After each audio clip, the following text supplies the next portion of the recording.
Fala aí, galera.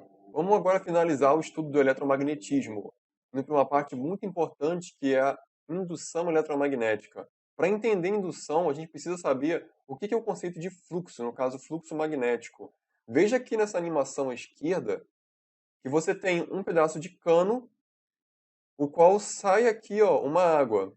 Essa água tem um certo fluxo, tem uma certa de quantidade de água passando ali. Quando você compara aqui com a figura à direita, você nota que você tem uma tubulação grande, grossa, né? E que o fluxo de água aqui é absurdo. É um fluxo de água muito mais elevado que o primeiro.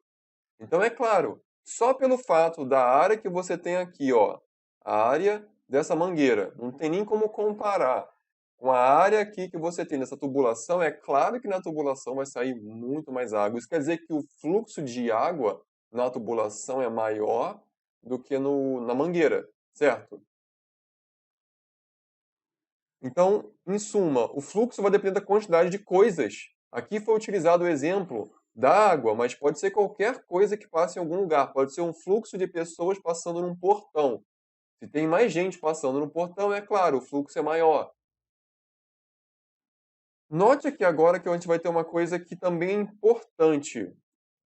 Se você for passar por algum portão, por alguma porta, de maneira frontal, reta, por exemplo, aqui eu tenho uma porta. Eu posso passar pela porta assim, andando em linha reta. Uma outra pessoa pode passar também. Uma outra pessoa pode passar também. De repente, tem três pessoas passando na porta, basicamente ali em linha reta. Mas se eu pegar a mesma porta e não andar exatamente em linha reta, mas andar na diagonal, por exemplo, eu vou passar aqui, eu passo. Essa outra pessoa, pode ser que ela bata o ombro ali na porta e nem passe. Essa outra pessoa também, ó, ela não vai passar. Quem vai passar aqui com certeza é a pessoa do meio. As outras vão esbarrar aqui, ó, ou vão dar uma ombrada ali e não vão passar. Por quê? Ué, mas a área não é a mesma? Você não tem ali a mesma área, mesma porta? Você vê que a porta é igual, ó. Porta tá aqui e porta tá aqui, a mesma porta. Só que o fato de você andar na diagonal diminui a área efetiva que você tem. É isso que interessa também em relação ao fluxo, tá?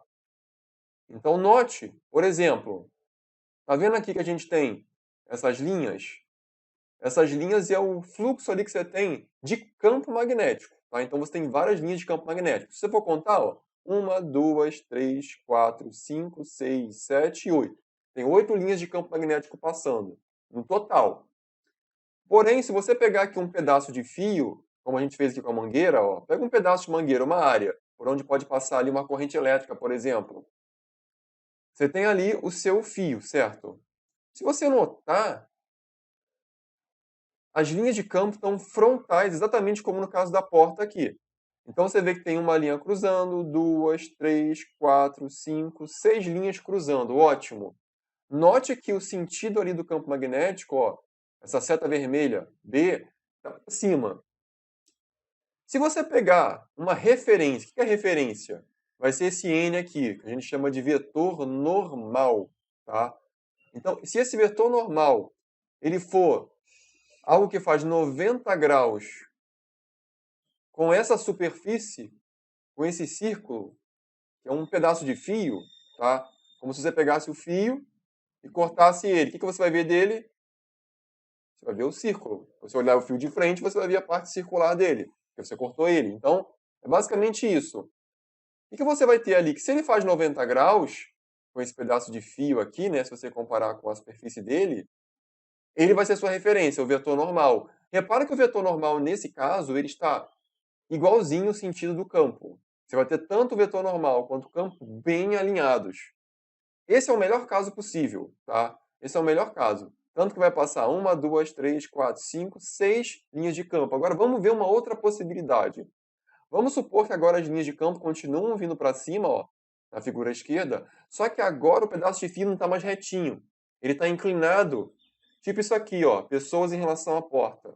Note que agora, com essa inclinação, ó, o pedaço de fio ficou assim, Quantas linhas de campo estão passando? Bom, B continua sendo vermelho aqui, reto para cima. Você vai ter uma linha de campo passando, 2, 3 e 4. Repara que essa aqui já não passa mais e que essa aqui já não passa mais também. Antes elas passavam, ó. Agora não passam mais. Isso porque aconteceu igual na porta, tem algo andando na diagonal. Vai diminuir a sua área efetiva.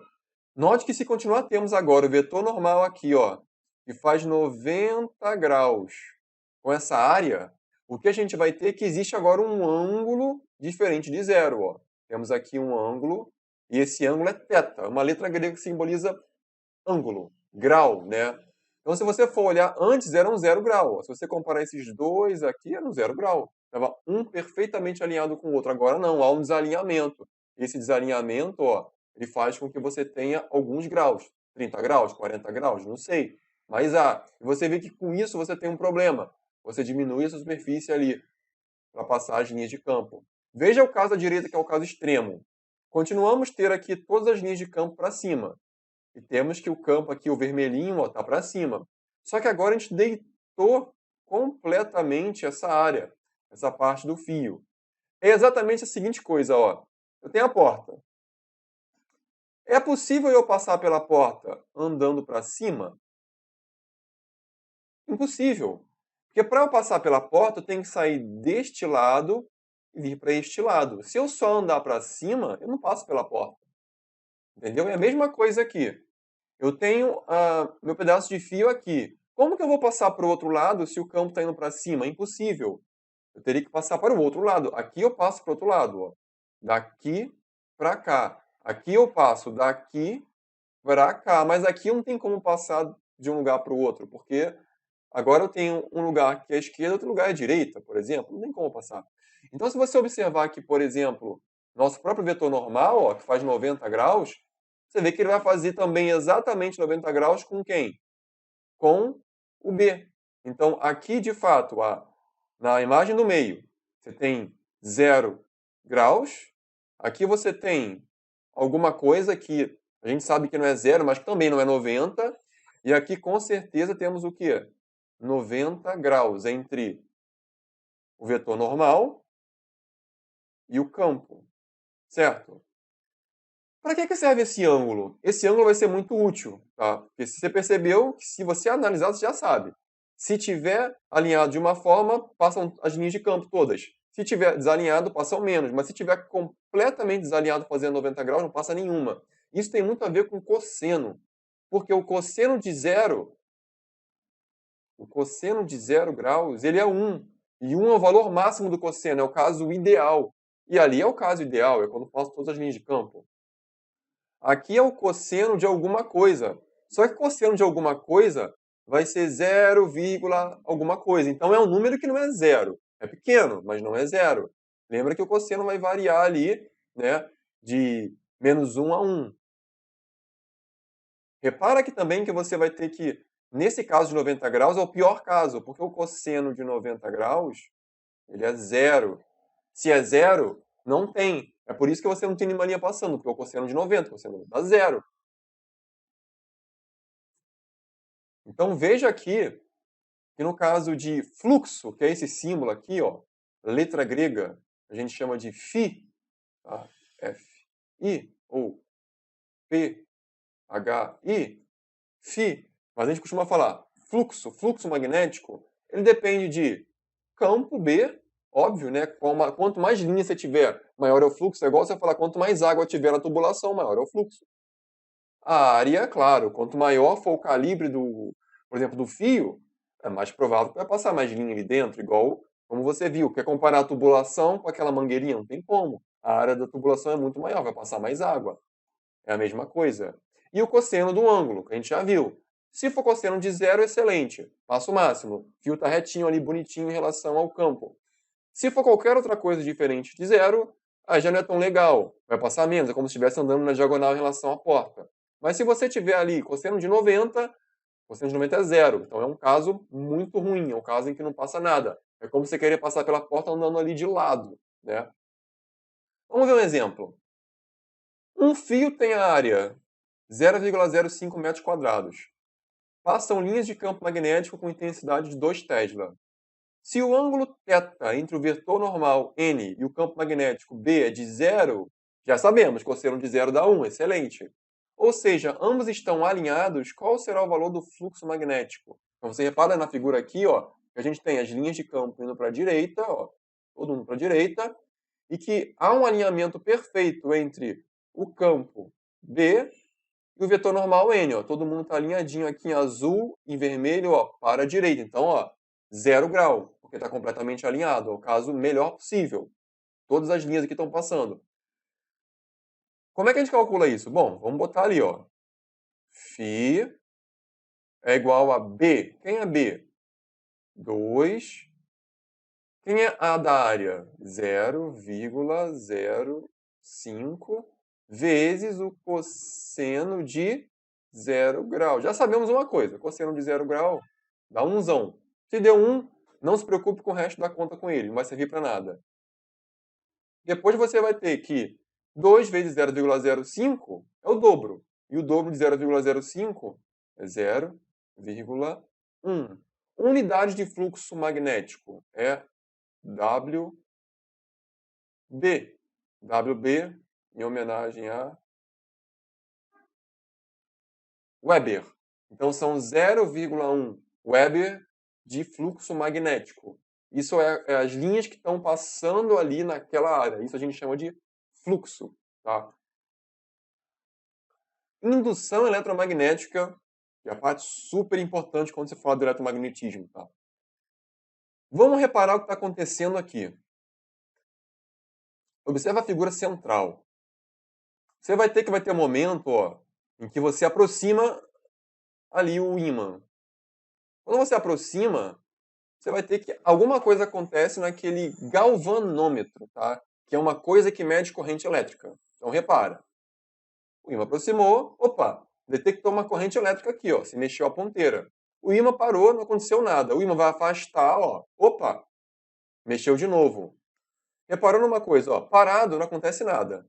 Quando ele se movimentar vai acontecer. Quando ele parar, ó, não aconteceu nada.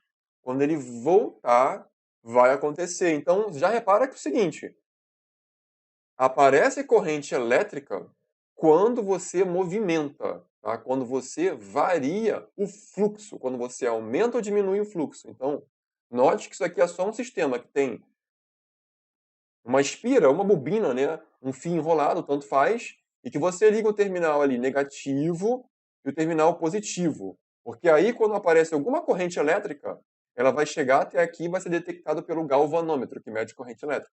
Note que nas outras imagens aparecem coisas muito semelhantes. Veja aqui à esquerda. Eu tenho um galvanômetro aqui embaixo. Note só. Não está acontecendo nada. Aproximou, mexeu o ponteiro. Parou. Vai afastar? Mexeu o ponteiro de novo. Aí você está vendo uma pessoa de verdade fazendo isso. Dá para notar que alguma coisa está acontecendo. Veja a figura aqui à direita. Parado, não acontece nada. Mexeu, aconteceu algo. Voltou, aconteceu algo. Ó. Parado, nada acontece no galvanômetro. Aproximou, mexeu. Parou, não aconteceu mais nada. Voltou e mexeu de novo. Então é sempre quando vai e volta. Como que isso acontece então? Veja só a imagem aqui embaixo. Galvanômetro marca 0. Esse cara não está se mexendo. Então nada acontece nessa espira. Quando ele se aproxima, o galvanômetro marca alguma coisa. E você nota que quando marca alguma coisa, uma corrente circula, ó. Ela circula, o galvanômetro fala, opa, apareceu uma corrente aí. E ela volta, ela passa pelo galvanômetro. Então, algo acontece eletricamente, alguma corrente elétrica surge quando você aproxima uma coisa magnética, que é o ímã. Então, você vai ter um magnetismo gerando eletricidade. Isso é super importante para o mundo que a gente vive hoje. Repare que quando o ímã chega ali dentro, ele está lá dentro. Tem uma grande quantidade de linhas de campo. O fluxo ali está gigantesco. Só que o fluxo não varia. Você tem um monte de linha de campo ali e nada está acontecendo. Quando isso ocorre, você vê que o galvanômetro marca 0. 0. Não está acontecendo nada. Porém, quando você afasta, ó, o ímã dali, o que você vai notar? Que aparece uma corrente. Mas se você comparar com outra corrente, ó, essa corrente estava circulando aqui para baixo. essa já está circulando para cima. Então você vê que quando você aproxima, faz uma coisa. Quando você afasta, faz outra. E quando você vê no galvanômetro, ó, olha lá. Aqui o galvanômetro está marcando uma setinha para a esquerda. Aqui está marcando uma setinha para a direita. Isso quer dizer que você tem uma corrente que é alternada. É uma corrente em que, conforme você vai aproximando e afastando o ímã, você vai ter uma corrente positiva e negativa.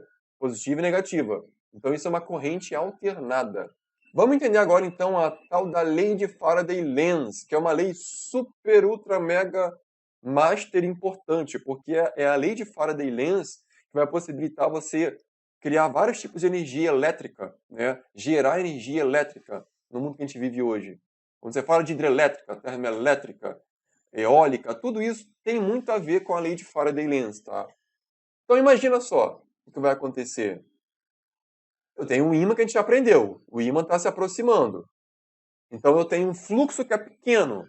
Eu tenho a espira, eu tenho um fluxo que, pelo ímã estar longe, o fluxo é pequeno, quase não chega à linha de campo lá. Porém, conforme eu vou aproximando ali o meu ímã da espira, o que vai acontecer? Mais linhas de campo vão poder atravessar aquela espira. E isso incomoda muito a espira, porque a espira em si ela não quer sair do seu estado de estabilidade. A espira, ela tem um conforto dela. Qual é o conforto dela? Ela está do jeito que ela está, seja lá como for. Se você perturba ela com um monte de linha de campo do nada, ela não gosta. Ela vai tentar fazer o quê? Contrapor essas linhas de campo. Então, se tem linhas de campo chegando, ela vai falar, não, não gostei.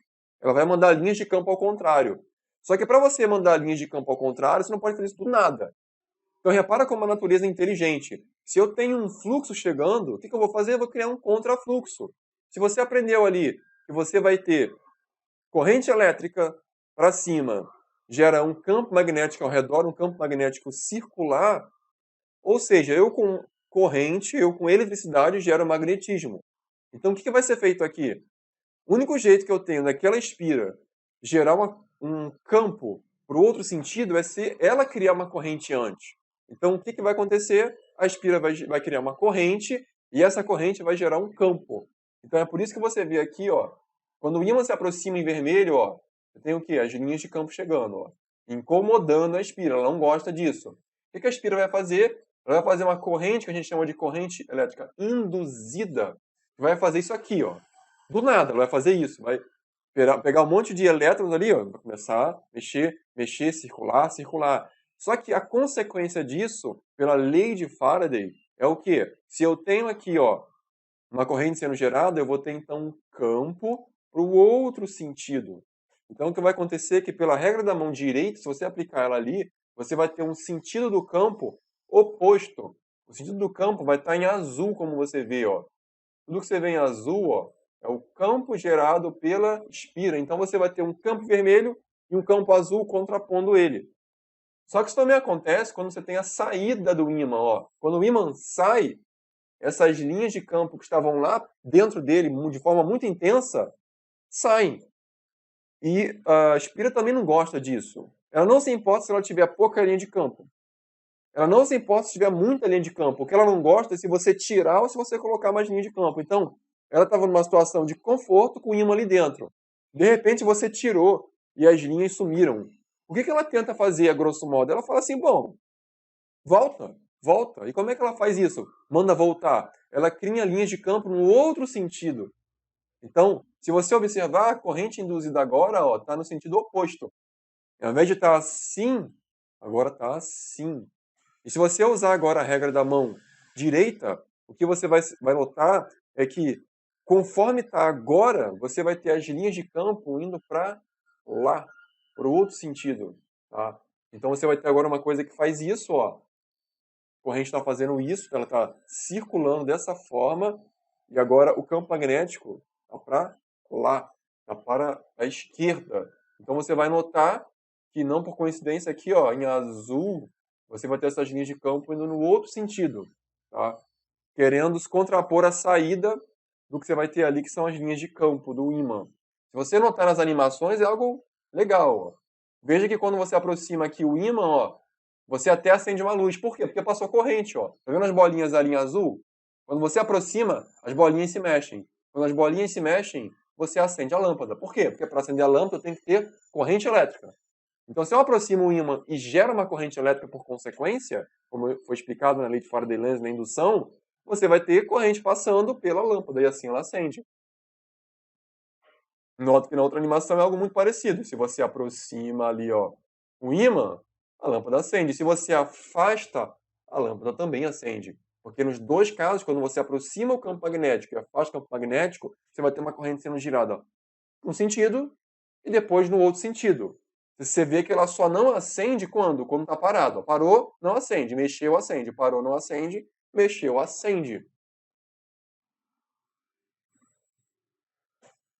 Essa lei de Faraday, basicamente, ela tem a ver com uma coisa chamada força eletromotriz, que também chamamos de FEM, FEM, que nada mais é do que tensão, voltagem, potencial, diferença de potencial, tem vários nomes, mas tudo tem a ver com volt. Aqui ela é chamada de força eletromotriz. E aqui temos o que simboliza ela, é a letra grega epsilon, tá? Esse epsilon aqui, basicamente, é a força eletromotriz. Note que você vai ter agora uma coisa, que é o delta φ. O delta φ tem um delta. O que é o delta? Uma variação. Então, aqui interessa o fluxo. A gente sabe o que é o fluxo. É o φ. Mas não interessa só o φ, como a gente falou. Não adianta ter um φ grandão parado ali dentro. O que interessa é se você está tirando ou está colocando ali o fluxo, que é o φ, certo? Então, a variação do fluxo é o que comanda aqui. Então, o delta φ quer dizer que é a variação do fluxo. E você aprende muito bem que o que é uma variação? É o fluxo final menos o fluxo inicial. Dividido pelo quê? Pela variação do tempo. Isso vai ser a sua lei de Faraday. Muito parecida com V é igual a delta S sobre delta T, que você aprende isso lá nos primórdios. Você vê que é a mesma coisa que você aprendeu há 500 anos atrás, quando você estudou ali a sua cinemática. É a mesma coisa, delta S ou delta T. Só que agora não estamos falando de alguma coisa andando, percorrendo espaço. Estamos falando de fluxo magnético, mas a lógica é muito parecida. Só que você tem que prestar atenção a um detalhe que muda tudo. Note que você tem um parênteses com um sinalzinho de menos ali. Esse menos simboliza essa oposição. Lembra? Se você aproxima o ímã, ele não gosta. Ele cria o quê? Uma corrente elétrica que gera um campo magnético no sentido oposto, contrário. Se você afasta, ele não gosta, ele vai gerar um campo magnético agora no outro sentido, de sair dali oposto. Essa oposição é simbolizada por este sinalzinho de menos aqui. Então ele é super importante, você não pode fazer a conta e esquecer dele, porque você vai ter o resultado ao contrário. Entendeu? Ao invés de você ter 10 volts, você vai ter menos 10 volts. Ou ao invés de ter menos 10 volts, você vai ter 10 volts. Ah, mas não é 10 volts também? É, mas é diferente você ter menos 10 ou 10. O sinal faz a diferença. Então vamos lá. Exemplo.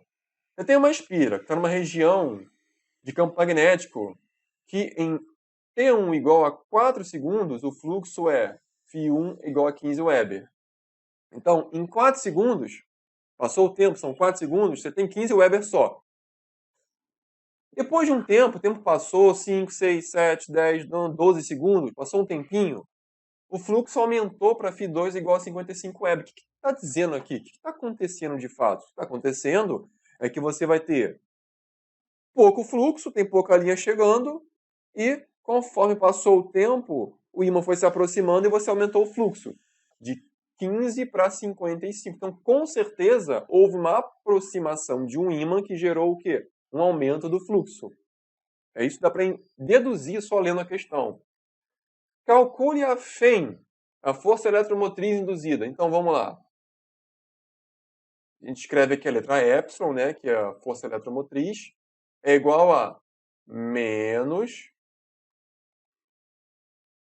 delta φ sobre delta t, que é igual a menos, abre parênteses. Quem que é o delta φ? O delta φ vai ser fluxo final menos fluxo inicial. Quem é o fluxo final? É quando termina. Terminou se aproximando. E quando se aproxima, 55. Menos o inicial. Lá no início, φ1 vale 15. Então, ó, 15. Lembra? Final menos inicial. É o 2 menos 1 ali, né? Φ2 menos Φ1. Não pode confundir. Dividido pelo tempo. Ele fala que o tempo final, 12, menos o inicial, é um ΔT, 4. Isso quer dizer que vamos ter aqui um menos, abre parênteses, 55 menos 15 dá 40. 12 menos 4 dá 8. O que você nota aqui, então? Que vai ser menos, abre parênteses, 40 sobre 8 vai dar o quê? 5. Epsilon é igual a... O parênteses já posso tirar. Então, beleza. Menos 5. Como uma força eletromotriz é uma tensão, a gente já sabe que vai ser em volt. Então, isso quer dizer que o fato de você aproximar o ímã nessas condições ali na espira vai fazer com que apareça uma tensão, uma voltagem, uma força eletromotriz. Então, ao fazer isso, apareceu ali uma tensão. Mas não foi uma tensão qualquer. Foram 5 volts negativos. E aí você tem que entender a diferença. Se eu fizer um movimento contrário, se eu, ao invés de aproximar desta forma que deu 5 volts negativos, eu afastar, o que você acha que vai acontecer? Eu vou ter ali um fluxo ali saindo, eu vou ter uma corrente sendo gerada no outro sentido, que vai me dar uma tensão também o quê? Ao contrário. Então, se eu aproximando vou ter menos 5 volts, eu afastando vou ter 5 volts positivos. E é por isso que eu falei que você não pode confundir, tá?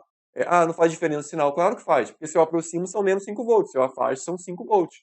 Então, eu não posso dizer que eu aproximo e deu mais 5 volts. Porque isso é o contrário, é quando eu afasto. Então, muito cuidado com o sinal, ele existe. Importância da lei de Faraday-Lenz. Pô, se você tem aqui, por exemplo, uma daquelas turbinas de usina eólica, que tem aquele catavento gigantescão, né, que você tem aquelas pás enormes, e você tem ali dentro, por exemplo, um sistema ali que faz você gerar energia. Como é que funciona essa geração de energia? Hidrelétrica. Eu vou ter ali, ó, fluxo de água. A água desce e aqui eu tenho uma turbina. Repara que quando o vento bate aqui, eu aqui também vou ter uma turbina.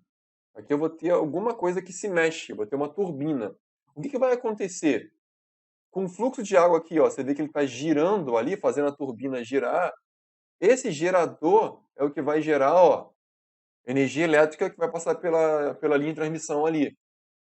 Em essência, como é que funciona isso? A lei de Faraday-Lenz, pô. Mesma coisa. É a mesma coisa. Repara. O que é a lei de Faraday-Lenz? É eu aproximar e afastar um ímã. Preciso aproximar e afastar um ímã de onde eu tenho uma bobina, uma espira, um pedaço de fio. Eu tenho que aproximar e afastar. Que forma eu posso fazer isso? Para você olhar. Se eu tenho uma turbina ali e eu tenho alguma coisa com ímã que pode ficar passando ali, ó, por exemplo, perto de um pedaço de fio, ou um pedaço de fio que passa próximo de um ímã, desde que eu fique variando, essa variação vai gerar o quê?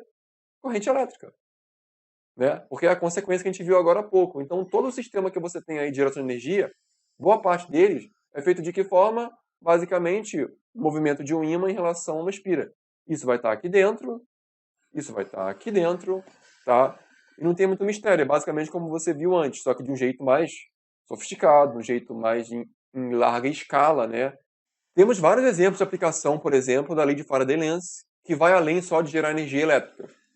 Cartão RFID, identificação por radiofrequência. Você tem aí na sua cidade o quê? O cartão de transporte, que você vai usar lá no ônibus, metrô, VLT, ou o que for. Como que ele funciona? Ele tem alguma pilha, alguma bateria? Não, ele não tem nem pilha nem bateria. Ele é só isso que você vê à esquerda aqui, que é impossível de você ver. Normalmente você não consegue ver.